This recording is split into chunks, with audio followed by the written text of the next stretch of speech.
রথের রশিতে টান উৎসব মুখর বাংলা। মাসির বাড়ি গেলেন প্রভু জগন্নাথ, সঙ্গে বলরাম সুভদ্রা। এই রথ আসলে সংস্কৃতির প্রতীক। রথ মানে মেলা, রথ মানে পাঁপড় জিলেপির স্বাদ। ছোটবেলার কত স্মৃতি। এ তো শুধু উৎসব নয়, ঐতিহ্য, আবেগ এবং কোটি কোটি মানুষের বিশ্বাস জড়িয়ে। ফলে এ রাজ্যে বিখ্যাত রথযাত্রার তালিকায়ও বেশ লম্বা চড়া। প্রতিবারের মতো এবারও মায়াপুরে ইসকনের রথযাত্রা ঘিরে ভক্তদের মধ্যে উন্মাদনা তুঙ্গে। সকালে জগন্নাথ মন্দির থেকে নাম সংকীর্তনের পালা।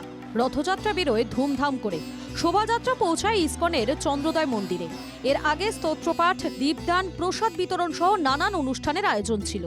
ইসকনের প্রধান কেন্দ্র কিন্তু এই মায়াপুর। আর এই মায়াপুরের জগন্নাথ দেব রয়েছেন, সুভদ্রা দেব মহারানী রয়েছেন এবং বলরাম ভদ্র রয়েছেন। রাজবেশ আপনারা দেখতে পাচ্ছেন, এটা রাজবেশ। নতুন আজকে পোশাক পরানো হয়েছে জগন্নাথ, যে বাঙালিয়ানা এই সাজ রথের আজকে থিম ছিল আমাদের।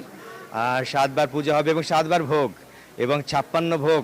আজকে তো নিত্যপ্রতি যে হয় সেটা তো হচ্ছেই, তার সাথে আজকে কিন্তু অধিক পরিমাণে ঠাকুরকে ভোগ লাগানো হচ্ছে। তার সাথে 36 ব্যঞ্জন এবং অন্ন, পিঠে, পানা, পুলি, খাজা, গজা, মগজ নাড়ু তো আছেই। জগন্নাথ সত্যিই ভোজন রসিক।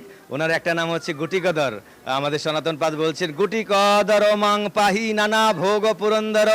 উনি নানা রকম ভোগ, উনি খানেওয়ালা ভগবান। বৃষ্টি উপেক্ষা করে রথযাত্রা উৎসবে মেতে মহিষাদল। রাজবাড়ি থেকে গোপালজিউ জগন্নাথ দেবকে পালকি করে নিয়ে আসা হয় রথে। একদম সর্বোচ্চ শৃঙ্গে দেবতাদের বসানো হয়। এরপর দুপুরে রথের রশিতে টান। প্রায় 700 মিটার পথ অতিক্রম করে রথ পৌঁছয় মাসির বাড়ি। কোচবিহারের রথযাত্রা হয় মদন মোহনকে কেন্দ্র করে। রীতি মেনে রথযাত্রার দিন মূল মন্দিরের পশ্চিম দিকে অন্য একটি মন্দিরে সরিয়ে দেওয়া হয় মদন মোহনকে। এখানে তার রথের উচ্চতা 22 ফুট, 6টি চাকা, সামনে 2টি রূপোর ঘোড়া, সারথীরা কাঠের। মন্দিরে প্রতি বছরই 40 কেজি পাট দিয়ে তৈরি হয় রথের রশি। এদিন শহর পরিক্রমা করে মদন মোহন মাসির বাড়ি গুঞ্জ বাড়িতে 7 দিন থাকেন। মল্ল রাজধানী বিষ্ণুপুরে প্রায় 350 বছরের রথের চাকা গড়ালো। মল্লরাজ বীর সিংহের হাত ধরে প্রাচীন মল্লগড় বিষ্ণুপুরে শুরু হয়েছিল এই রথযাত্রা উৎসব। রীতি মেনে সকালে মদন গোপাল জিউ মন্দির চত্বরে রথের রশিতে টান হাজার হাজার পুণ্যার্থী। এই রথযাত্রার বিশেষত্ব হল জগন্নাথ, বলরাম, সুভদ্রা নয়, রথে চড়েন মদন গোপাল জিউ অর্থাৎ বিষ্ণু। গোপীবল্লভপুরের ঐতিহ্যবাহী শ্রীপাঠ রাধা গোবিন্দ জিউ মন্দিরে ভোর থেকেই ছিল ভক্তদের ঢল। 1615 খ্রিস্টাব্দে বৈষ্ণবাচার্য শ্যামানন্দ এবং তার শিষ্য রসিকানন্দের উদ্যোগে এই রথযাত্রার সূচনা হয়।